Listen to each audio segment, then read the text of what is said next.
días. Vamos a presentar la mesa Orientación y Discapacidad, dispositivos de apoyo para la construcción de proyectos y la autonomía. A mi lado está la licenciada Carolina Schafferstein, que es licenciada en Psicología de la UBA y profesora de enseñanza media y superior en Psicología también de esta casa. Desde el año 2004 es integrante de la Dirección Técnica del Programa de Orientación al Estudiante, DOE, de la Secretaría de Relaciones Institucionales, Cultura y Comunicación del Rectorado de la Universidad de Buenos Aires. También es docente invitada en el Seminario Psicología de la Orientación y Vulnerabilidad del Programa de Actualización en Psicología de la Orientación de la Secretaría de Posgrado de esta facultad. Bueno, antes de darle la palabra a Carolina, quería hacer un breve comentario acerca de que la orientación, como la entendemos desde la universidad, se propone trabajar con todos los sujetos sin excepción. Por lo tanto, la orientación es pertinente también en la población de personas con necesidades especiales, necesidades personales, sociales, laborales, educativas, y que presentan estas necesidades justamente como producto de cierta discapacidad. Por lo tanto, es pertinente la orientación en esta población de niños, jóvenes y adultos, en el acompañamiento de sus trayectorias, en ayudarlos a descubrir intereses, potencialidades, en darles la palabra, que muchas veces lo que pasa con las personas con discapacidad, especialmente con los niños y adolescentes, es que la palabra la toman los padres muchas veces en el lugar de ellos. Entonces, bueno, la orientación tiene mucho para hacer en este ámbito y además ayudarlos a construir proyectos futuros para evitar lo que sucede también muchas veces, que es el tema de la exclusión social que padecen. Y como la orientación también va de la mano de la educación, bueno, contamos con el apoyo de una ley de educación nacional, que es la ley 26.606 del año 2006, y de otras leyes provinciales que garantizan o intentan garantizar el derecho a la educación para todas las personas, incluidas las personas con discapacidad. Y se intenta que las jurisdicciones a partir del año 2006 trabajen en crear dispositivos para que todas las personas puedan pasar por los niveles de obligatoriedad de la escuela y que puedan insertarse en las escuelas de educación común en cualquiera de sus modalidades. Por supuesto, esto implica un gran trabajo entre educación especial y educación común, que es lo que se está haciendo. En provincias están más avanzados con respecto a la reglamentación de la ley, y en Ciudad de Buenos Aires el año pasado, a fines del año pasado, convocaron a las escuelas para que también demos nuestra visión acerca de cómo realizar esta reglamentación, que no es nada fácil, de la ley. Pero bueno, de hecho ya tenemos chicos en las escuelas secundarias, en las escuelas primarias y al nivel inicial esto ya se veía viendo, pero ahora en las escuelas secundarias ya hay niños y jóvenes que están transitando la escuela y que obtienen sus certificaciones escolares de la misma manera que todos los demás chicos. Así que bueno, es un gran desafío también para la orientación poder insertarse cada vez más en los ámbitos donde estemos en contacto con personas con necesidades especiales. Les dejo entonces la palabra a Carolina. Bueno, muchas gracias por la invitación a la cátedra, gracias por la presentación. Como decía, mi nombre es Carolina Schafferstein, soy psicóloga orientadora del equipo de la DOE, pero he transitado también por la cátedra, por la práctica, por el servicio de extensión, por el programa de actualización, así que nada, mucho afecto por todo el equipo. Me paro porque me es más cómodo para la interacción poder ver los rostros de mis interlocutores y que podamos construir algo entre todos. En principio, el tema que nos convoca hoy es orientación e inclusión, era la propuesta de las jornadas. Orientación, podríamos decir, y diversidad. Varios autores coinciden en la necesidad de repensar nuestros objetivos como psicólogos orientadores cada vez más lejos de los inicios de la disciplina, en lo que tenía que ver con, tal vez, ajustar en los inicios de la revolución industrial ciertas características de personalidad con determinados empleos. Hoy por hoy es nuestro deber replantearlos cuáles son nuestros objetivos como orientadores. La orientación tiene que ver con la psicología, con la sociología, con la educación, con la política. Estamos pensándonos respecto de cómo trabajamos con las poblaciones, en particular con poblaciones de sectores desfavorecidos, bueno, y con una población sumamente diversa, ¿sí? Y los invito también a que pensemos entre todos, también justamente en lo que nos compete, bueno, lo que me compete a mí en mi exposición que tiene que ver con la discapacidad, cómo nos pensamos nosotros como psicólogos orientadores en el trabajo con consultantes con discapacidad, para replantearnos también cuáles son nuestras representaciones acerca de las profesiones, de los trabajos, de la educación superior particularmente, ¿sí? Que queda por fuera de lo que es la educación obligatoria, es decir, hasta el final de la secundaria la educación es obligatoria por ley, la educación superior no lo es, entonces cómo nos pensamos también en ese sentido. Por eso el lente, porque de alguna manera estas representaciones tienen que ver con la forma en que nosotros vamos a diseñar nuestras intervenciones, vamos a pensar nuestras prácticas. Les dejo algunas imágenes para empezar a pensar entre todos.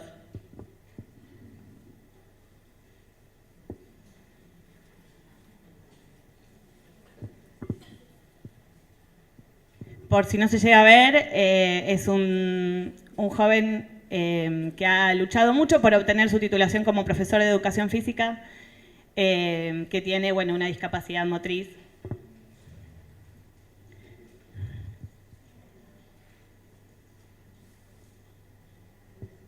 Un médico que tiene una discapacidad también, sobre todo en sus miembros superiores y en su espalda. Y esta tal vez no se va a ver de lejos, pero es una bailarina que ha ganado un concurso de talentos también en Alemania, que tiene discapacidad auditiva, ¿sí? Que de alguna manera nos convocan a repensar también cómo los orientadores pensamos sobre los campos, sobre las distintas tareas que una persona puede realizar. Y eso nos lleva fundamentalmente a replantearnos, no sé quiénes tal vez trabajen en el área de la discapacidad, pero tenemos que pensar cómo entendemos la discapacidad. Recién mencionaron una palabra que era necesidades especiales, a veces se dice discapacitado, a veces persona con discapacidad. Entonces nos conviene a todos poner en común cómo nos vamos a plantear respecto de este concepto. Porque hay distintas maneras, ¿no? Ha habido a lo largo del tiempo distintas maneras de posicionar esto. En la antigüedad, por supuesto, la discapacidad era confinada o segregada, ¿sí? A la internación o al aislamiento. A partir de mediados, ¿no? del siglo XX empiezan a imponerse políticas que tenían que ver con la rehabilitación, con intentar que la persona que tenía alguna diferencia en su funcionamiento pudiera adecuarse a la norma de alguna manera por algún tipo de intervención clínica. Es el modelo clínico. Estos modelos, el modelo de segregación y el modelo clínico, si bien uno los posiciona en el tiempo anterior, los efectos todavía persisten y nos vamos a encontrar con muchas prácticas que tienen que ver con esto. Pero hoy por hoy, la manera en la que por lo menos yo me voy a posicionar para poder conversar con ustedes y la que les propongo pensar la discapacidad es el modelo biopsicosocial que se promueve desde el año 2001 por la Organización Mundial de la Salud, donde la discapacidad tiene que ver con una interacción. No está centrada en la diferencia que puede ser física, motriz, sensorial, intelectual, sino que es como se funda en esta deficiencia, en esta condición, ¿sí? Que puede, de salud que se torna negativa, que puede tener que ver también con una cuestión visceral, no sé, una persona que necesite llevar oxígeno porque tiene algún problema pulmonar, o una persona que tiene alguna discapacidad visual, la que fuera. Esto, si bien se funda en la condición física, se constituye con las barreras del entorno. Es decir, que es en una interacción que se funda la condición de discapacidad. Estas barreras no necesariamente son solo físicas. Las físicas tal vez son las que más comúnmente vamos a notar. Una escalera en donde no hay rampa, es tal vez lo que más suele darse a conocer, pero son muchas las barreras. Pueden ser comunicacionales, pueden ser sobre todo las que generan mayor impacto, que son las actitudinales, ¿sí? O culturales. bueno, de distinto tipo. Y es en esta interacción donde vamos a ver que la posibilidad de una persona de participar o de interactuar en la sociedad se va a ver limitada. Esto también nos va a servir a pensar a nosotros distintas cuestiones en lo que tienen que ver con orientación, y entonces por eso nosotros decimos persona con discapacidad, porque nos vamos a centrar en la persona, que es un individuo, un sujeto de derechos, que tiene una condición, una situación de discapacidad. No se es discapacitado, sino que tiene una discapacidad, ¿sí? Y además, resaltar en este punto que la discapacidad engloba una diversidad en sí misma, que no... difícil de poder generalizar algo, alguna práctica en relación a esta cuestión, ¿sí?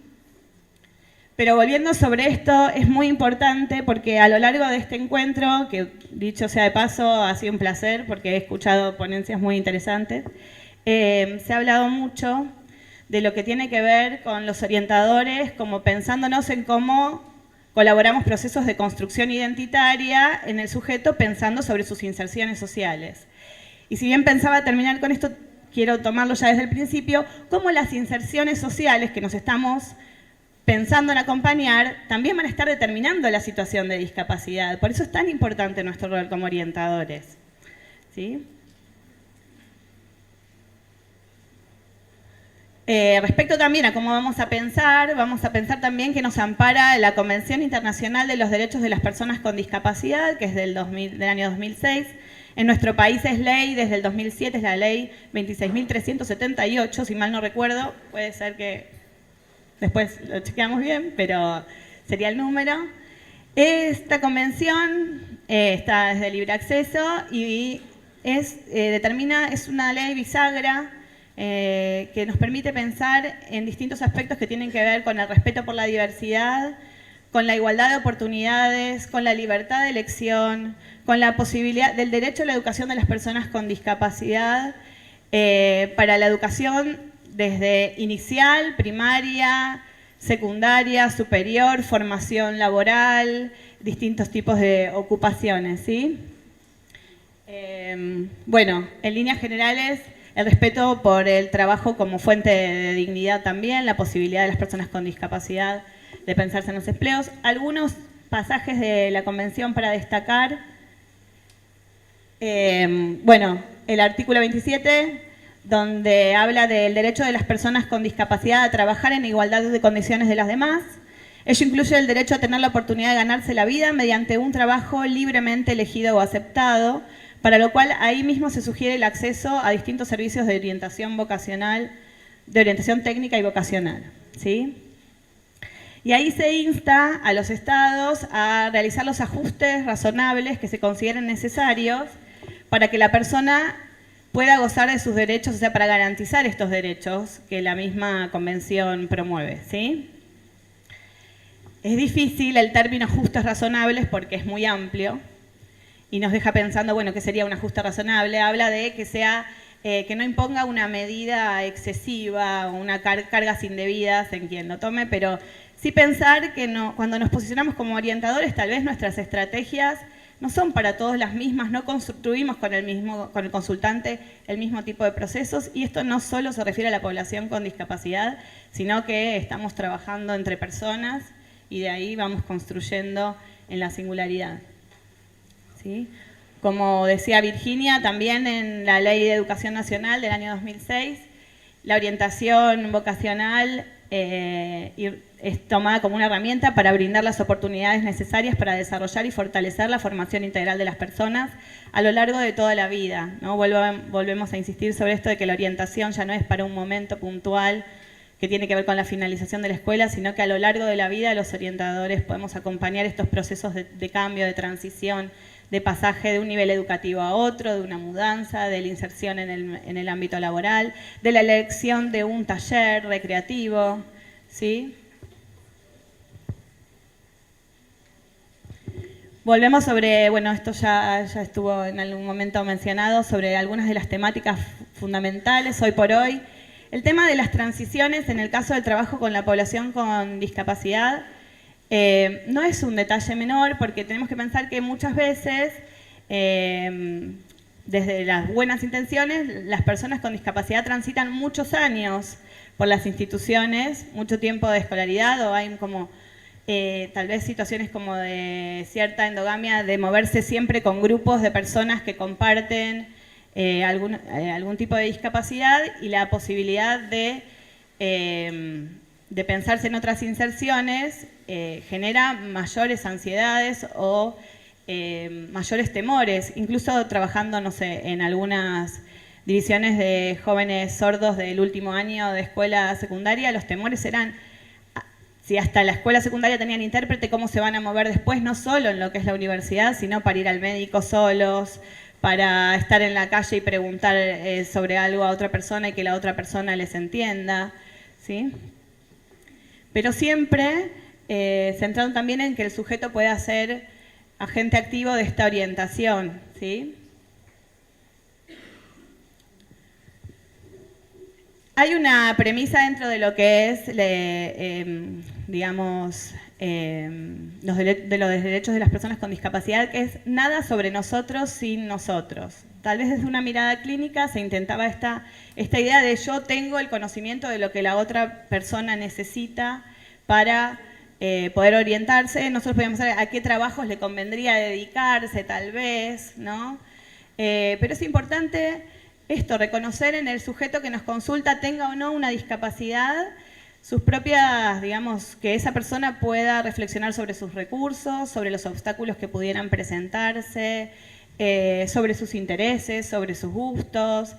Hace un tiempo trabajamos con una joven, la conocimos a través de los talleres que hacemos en escuela, en la DOE, una chica que tenía parálisis cerebral muy severa, de hecho para comunicarse le llevaba bastante tiempo, estaba en silla de ruedas y llevaba un acompañante a la escuela. Ella viene a las consultas de orientación con la mamá y en un principio trabajamos junto con la mamá porque era hacía más fluida la comunicación, pero la mamá insistía en que le convenía a su hija una carrera como abogacía o algunas de esas que hay que leer mucho y no tanto hacer algo práctico. Y la hija pensaba tal vez en algo que tenía que ver con educación o comunicación, que para la mamá desde una perspectiva de sus representaciones acerca de las ocupaciones era difícil de pensar. Y el trabajo fue muy interesante de poder identificar estos gustos e intereses, pensar de qué manera, cómo podría uno ejercerlos, qué campo, ¿no?, se abre desde las distintas disciplinas para ponerlos en juego. Finalmente, bueno, terminó optando por algunas por sociología. Pero fue un interesante el trabajo también de pensar, por ejemplo, en qué institución presentaba condiciones tal vez incluso edilicias que a uno le fueran más accesibles. Es cierto que en los últimos años se trabaja mucho por la accesibilidad, pero bueno, reconocemos, por ejemplo, que aún queda mucho por hacer. La UBA, por ejemplo, se ha trabajado y se han conseguido subsidios para distintas reformas, pero muchos de los edificios de la UBA datan del 1800, donde las construcciones no eran particularmente adecuadas, entonces las reformas van llevando tiempo para que se puedan realizar, pero existen distintos equipos que trabajan para promover estas acciones.